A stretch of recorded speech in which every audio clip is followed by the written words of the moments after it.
नगर निकाय चुनाव की अधिसूचना जारी हो चुकी है। इस वक्त समाजवादी पार्टी के वरिष्ठ नेता हम साथ मौर्य जी इस वक्त हमारे साथ हैं। मौर्य जी, जिस तरीके से नगर निकाय चुनाव की अधिसूचना जारी हो चुकी है, प्रथम चरण का जो कार्यक्रम था वो भी आज से उसकी जो चीज़ें वो शुरू हो चुकी हैं। समाजवादी पार्टी की किस तरीके से तैयारियां हैं और आप लोग क्या रणनीति के तहत आगे बढ़ रहे हैं? नगर निकाय चुनाव उत्तर प्रदेश में समाजवादी पार्टी मजबूती से चुनावी मैदान में उतर रही है।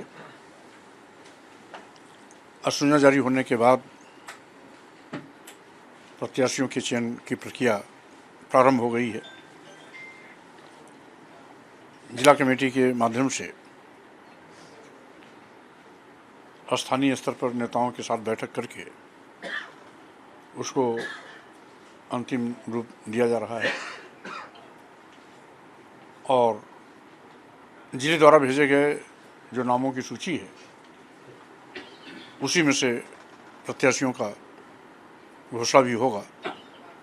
तो जो एक लोकतांत्रिक प्रक्रिया है, उस लोकतांत्रिक प्रक्रिया के तहत हम प्रत्याशियों का चयन भी करेंगे और मजबूती से चुनाव भी लड़ेंगे। भाजपा के सामने रणनीति के तहत बात की, भाजपा कह रही है कि वो ट्रिपल इंजन की सरकार बनाना चाहती है। डबल इंजन ऑलरेडी है और नगर निकाय में भी अगर वो जीतेंगे तो ट्रिपल इंजन की सरकार होगी। उनको कैसे जवाब देंगे? डबल इंजन की सरकार ने प्रदेश और देश का बंटाधार कर दिया है। आज देश का नौजवान बेरोजगारी का दंश झेल रहा है। सरकारी नौकरियां गायब हो गई हैं। सरकारी विभाग भी बेचे जा रहे हैं। जिन सरकारी विभागों में नौजवानों को सरकारी नौकरी मिलने की उम्मीदें थीं, उस पर भी पानी फिर रहा है। महंगाई आसमान पर है। डीजल है, पेट्रोल है, घर का खाना बनाने वाला गैस सिलेंडर है, इनके दाम बेतहाशा बढ़े हैं। यही नहीं, हर छोटी सी छोटी खाद्य सामग्री हो या दैनिक उपयोग की अन्य वस्तुएं हों, सभी जीएसटी के कटघरे में खड़ी हैं। जीएसटी के नाम पर सरकार किस तरीके से छोटे मध्यम व्यापारियों को आर्थिक शोषण किया, ये अपने आप उजागर हो चुका है। प्रदेश में तो छुट्टा जानवरों का आतंक आज तक डबल इंजन की सरकार नहीं खत्म कर पाई। तो सब कुछ हवा हवाई है, वायदे भी हवा हवाई हैं, घोषणाएं भी इनकी हवा हवाई हैं और जो ये नारा देते हैं सबका साथ, सबका विकास, सबका विश्वास, बारी बारी से सबके विश्वास का गला घोंट रहे हैं। यहाँ तक कि अनुसूचित जाति, अनुसूचित जनजाति और पिछड़े वर्गों का आरक्षण भी खत्म करते चले जा रहे हैं। आरक्षण को शून्य तक लगा के खड़ा कर दिया। भर्तियों में मनमानापन कर रहे हैं। जात विशेष के लोगों की एक तरफा 80%, 81%, 85% लोगों की भर्ती कर दे रहे हैं। यहाँ तक कि अनुसूचित जात और पिछड़े वर्गों को अपना दुश्मन मानते हैं।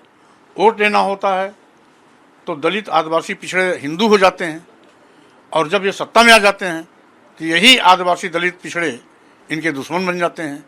और यही कारण है कि एक एक करके इनके आरक्षण, जो संविधान ने हमें आरक्षण का अधिकार दिया है, उस आरक्षण का भी ये बंटाधार कर दिया है, ख़त्म कर दिया है, उसके साथ खिलवाड़ कर दिया है। आज संवैधानिक व्यवस्थाएं खतरे में पड़ गई हैं। यहाँ तक कि जिस तरीके से आज़ादी के बाद पहली मर्तबा लोकतंत्र को कमज़ोर किया जा रहा है, विपक्षी पार्टी के नेताओं के खिलाफ ईडी, सीबीआई और इनकम टैक्स का दुरुपयोग कर उनकी बोलती बंद करने का प्रयास की जा रही है। तो सब कुछ मनमाना चल रहा है। डबल इंजन सरकार ने तो देश को तबाह कर दिया, नौजवानों को नौकरी छीन लिया, महंगाई की मार से सबकी कमर तोड़ दिया, जीएसटी से सारे व्यापारियों को लूट का शिकार बना दिया और किसानों पर जिस तरीके से डबल मार पड़ी है, महंगाई की मार अलग, उनके उत्पाद को क्रय केंद्रों से न खरीद कर बिचौलियों के माध्यम से खरीदना पड़ रहा है। तमाम चीज़ों के बावजूद वो ये कह रहे हैं कि 760 जो सीटें हैं जहां पर चुनाव होना है, उन सभी सीटों पर उनकी नज़र है और सभी को वो जीत के रहेंगे। ये उनका अहंकार बोल रहा है। चुनाव कौन जीतेगा कौन नहीं जीतेगा जनता तय करती है। और सरकार अगर तय कर लेती है कि नहीं सब जीतनी है, तो इसका मतलब है वो पहले से ही सरकारी मशीनरी का दुरुपयोग कराने का मन बना चुके हैं।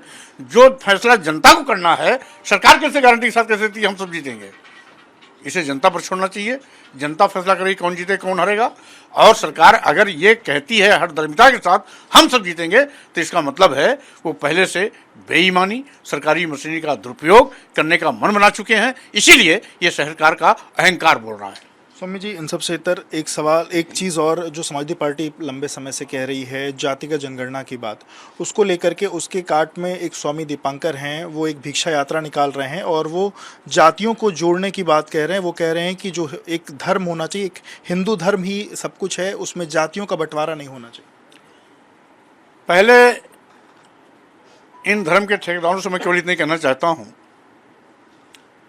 धर्म की दुहाई देकर के इस देश के आदिवासियों, दलितों, पिछड़ों को जात सूचक शब्दों का प्रयोग करके जो नीच कहा जाता है, अधम कहा जाता है, विद्वान होने के बावजूद भी इनको सम्मान न दिए जाने की बात की जाती है, इस देश के शूद्रों और महिलाओं को मारने पीटने प्रताड़ित करने का पात्र बताया जाता है।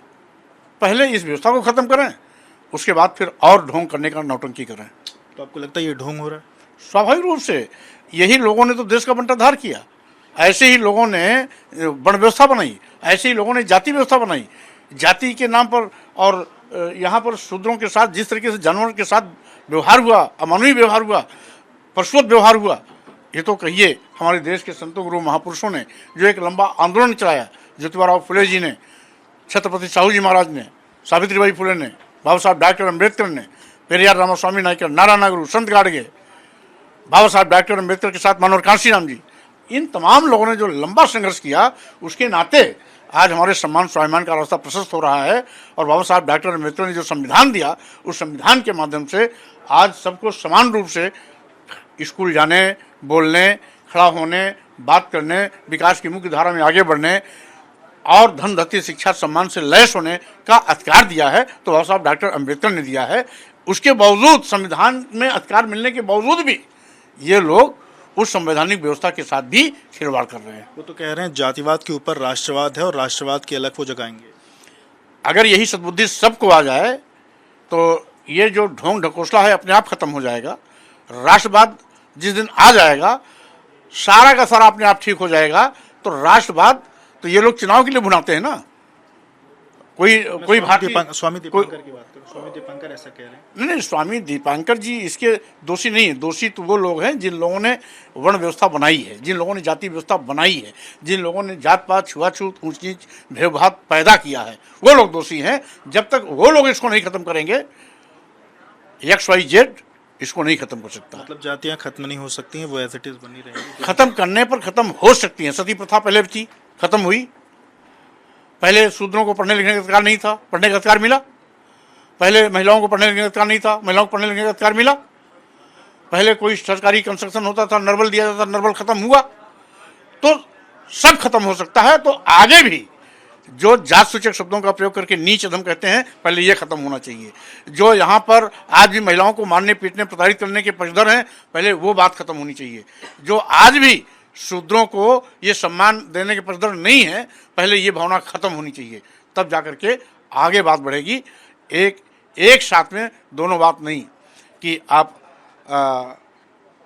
बोलिए भी, हंसिए भी और खाइए भी, तीनों एक साथ नहीं चलेगा। अगर स्वामी दीपांकर को जातियां खत्म करके सबको हिंदू बनाना है, तो इस तरीके की चीज़ जो आप, जिन चीज़ों की आप जिक्र कर रहे हैं, वो चीज़ें उनको करनी चाहिए। देखिए, इंसान बनाइए।